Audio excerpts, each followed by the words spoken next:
What brought you to that point where you're like, did you get arrested? Was there a car accident? I mean, what kind of brought you there? I OD'd in the motel room in Okay. 2019, Mm, and remember my last words was "God help me." mm, That was the strongest prayer I ever prayed. Was those words there. And about that time, the police kicked the door in, mm. said, "You want some help, or you want to go to jail?"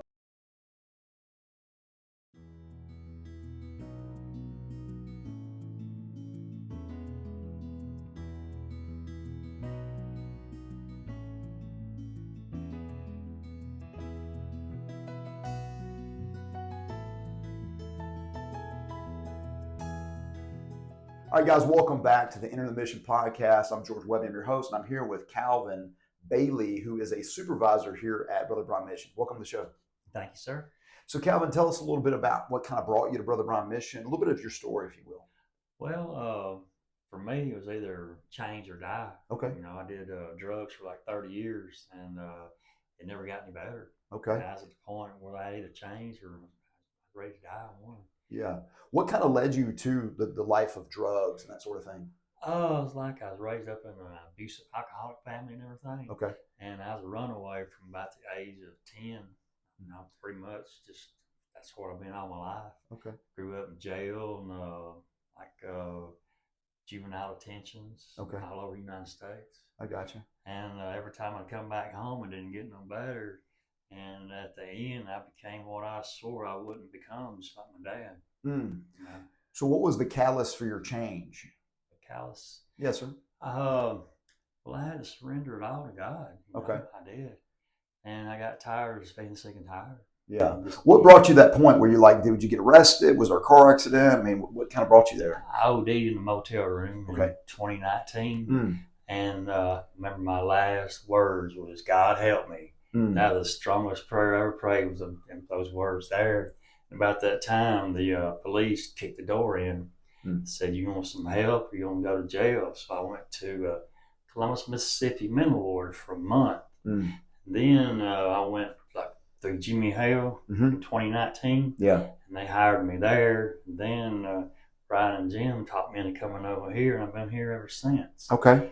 So you were at Jimmy Hale, you went through Jimmy Hale, you did their entire program, and then you kind of got on staff there. Yeah. Now, what were you doing on staff for Jimmy Hale? Residential assistant. Okay. Pretty much do whatever they needed. Okay. Right. So there's different needs of a mission and that sort of thing, and you did those. And so you met Jim and Bryan, who is our directors over here, and they kind of saw what you did over there and said, "Hey, would you like to work here as well?" And you started doing kind of both. Is that what happened? I worked both places. Okay. Jimmy Hale 5 days a week, and here 2 days a week. Okay. So you just was all about this life. Yes, sir. Okay. And so as working for both entities, but now specifically you work for Brother Bryan full time. Yeah. So what is it you do for Brother Bryan? I wear a lot of different hats, You do. I take them to court, do urine tests, do intake sometimes, and take them to the doctor. Yep. Just whatever they need, That's why I'm here. You're the jack of all trades. I am master of none. That's right. That's right. I love helping people, just like I always did. Yeah. And today, I love it. I'm now a certified parasport specialist. I'm going to get my associates in applied science and Christian ministry leadership and addiction counseling.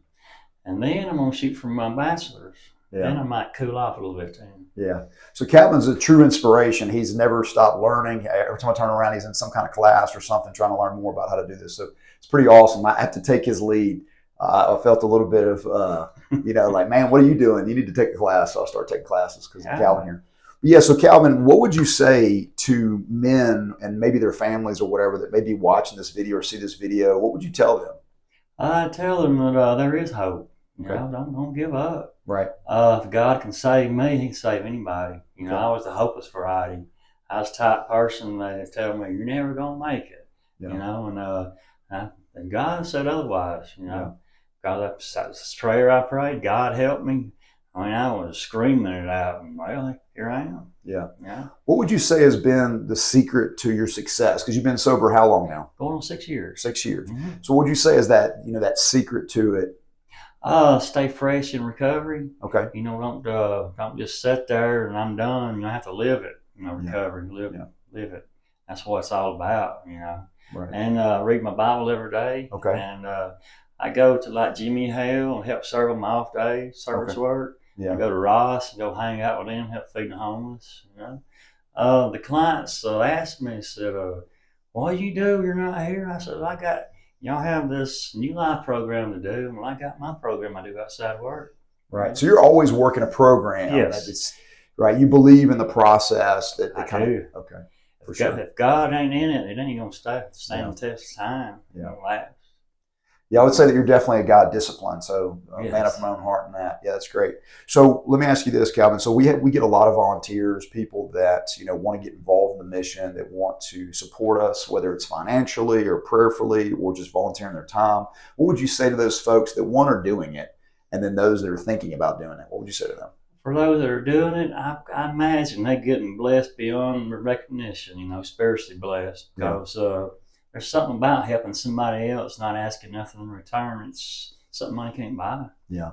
Yeah. And for those who are thinking about it, do it. It'll be the best thing you ever did. For sure. Just the simplest thing. Just come by and drop off a bag of clothes or something like that. It just tickles these guys to death to come in without no shoes or anything hardly to wear. Yeah. That means the world to them.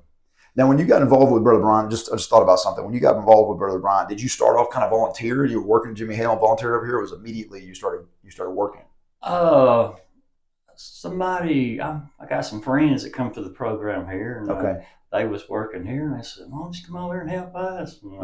I said, "I think I'll go look into it." Okay. And me, I don't like sitting still. I like to be doing something. Yeah. I guess my point with asking that is because how I got involved in the mission was volunteering. Yes. It was just coming down and first started serving food, with some of the guys from my gym, and we started doing that. And then pretty soon the Lord kind of led in my heart, I want you to get more involved. And so I started teaching classes, Bible classes and whatnot. Yes. And it kind of grows from there. God uses you. You step out in faith, He uses you. So it's addictive, I'm telling you. Yeah, it's a different addiction, right? Yes. One that's less, harmful. I love it. Much less harmful. Yeah. They say if you find something you love doing, you never work a day in your life. That's so true. Consider this work. No, so true. Yeah. If you do find something you love, you don't work a day in your life. That's for sure.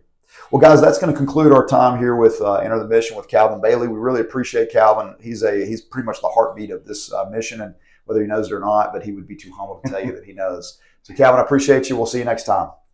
Right.